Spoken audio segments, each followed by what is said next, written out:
बच्चों के साथ बच्चों का क्वेश्चन का जवाब देना ये टफ है। असेंबली तो परिपक्व हो गए हैं, देखते हैं, थोड़ा नर्वस भी हैं, थोड़ा एंजाइटी भी है, लेकिन ठीक है। सब्जेक्ट क्योंकि हमारे आसपास का फेडरलिज्म, सेंट्रल स्टेट रिलेशनशिप, तो हमको लगता है कि ज़्यादा परेशानी नहीं होना चाहिए, होगा, क्योंकि हमारे में हमेशा जिज्ञासा रही है कि कुछ बच्चे भी सिखाते हैं और कुछ बच्चों को सिखाने का मौका मिलता है हर जगह। आप बिहार सरकार के मंत्री अशोक चौधरी अब प्रोफेसर बन गए हैं। जी हां, बच्चों को पढ़ाने के लिए कॉलेज पहुंच गए हैं और उनसे सवाल जवाब करते हुए नजर आ रहे हैं और उनके सवालों का भी, बच्चों के सवालों का भी जवाब देते हुए नजर आ रहे हैं और साफ कह रहे हैं कि सदन में जवाब देना आसान है पर बच्चों के सवालों का जवाब देना बेहद ही मुश्किल है। नमस्कार, मैं फलक सिंह और आप सभी का स्वागत हो चुका हमारे चैनल सच टॉक्स पर। देखिए, बिहार सरकार के मंत्री अशोक चौधरी, देखिए, नीतीश कुमार के बिल्कुल ही करीबी माने जाते हैं और ऐसे में आज अशोक चौधरी पटना के एएन कॉलेज में पहुंचते हैं, क्लास लेते हैं बच्चों की। जी हाँ, हम आपको वहां की तस्वीरें दिखा रहे हैं कि अशोक चौधरी वहां पर पहुंचे हैं, क्लास ले रहे हैं, सिलेबस का भी जायजा लेते हुए नजर आ रहे हैं कि क्या कुछ सिलेबस में है जो कि उन्हें पढ़ाने में और बच्चों को भी पढ़ने में आसान रहे, वो तमाम चीजों की जानकारी ले रहे हैं। पहले आप पूरा विजुअल देखिए।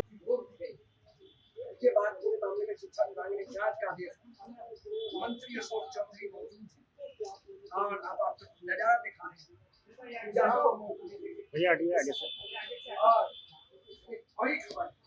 मंत्री बन गया और ये तस्वीर हम आपको दिखा रहे हैं। मंत्री किस तरीके से आगे आकर स्वागत किया और कहीं ना कहीं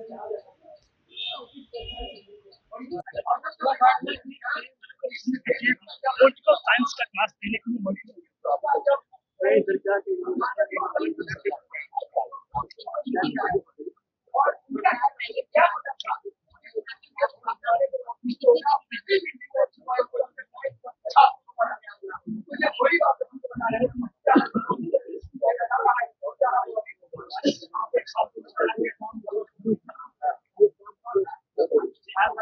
देखिए, आपने पूरा विजुअल देखा कि किस तरीके से सुबह सुबह बिहार सरकार के मंत्री अशोक चौधरी वहां पहुंचे, बच्चों के साथ में घुलते मिलते हुए नजर आ रहे हैं, कॉलेज का भी जायजा लेते हुए नजर आ रहे हैं और साथ ही साथ में जब उन्होंने क्लास खत्म हुई, बाहर निकलते हैं, हमारी बात होती है तो क्या कुछ कहते हुए बिहार सरकार के मंत्री अशोक चौधरी नजर आ रहे हैं। हम उनके बयानों के साथ आपको छोड़े चल रहे हैं। असिस्टेंट प्रोफेसर बन गया है आज, मंत्री से और असिस्टेंट प्रोफेसर का हम समझते हैं कि बहुत कम लोग होंगे जो मंत्री रहते हुए प्रोफेसर का क्लास लेना चाहते हैं, क्योंकि हमारे में हमेशा जिज्ञासा रही है कि कुछ बच्चे भी सिखाते हैं और कुछ बच्चों को सिखाने का मौका मिलता है हर जगह। आप कुछ सीखने का मौका मिलता है।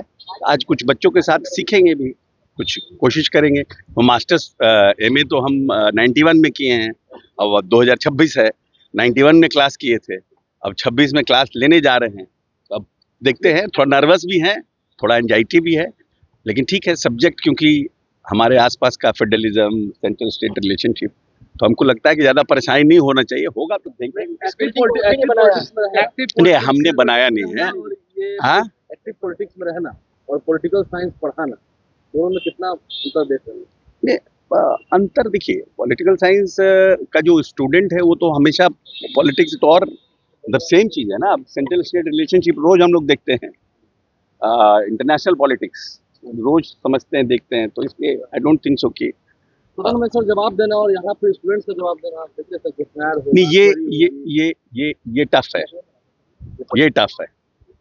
बच्चों के साथ बच्चों का क्वेश्चन का जवाब देना ये टफ है।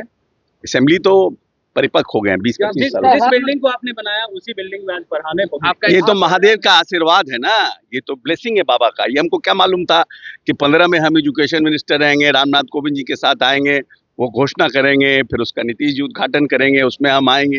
ये तो संजोग है, बाबा की कृपा है। तो हाथ में क्या सिलेबस दिखाएंगे? ये नहीं, सिलेबस नहीं, मेरा होमवर्क है, ये मेरा होमवर्क किया नेचुरली। अरे पढ़ना है, पढ़ाना है।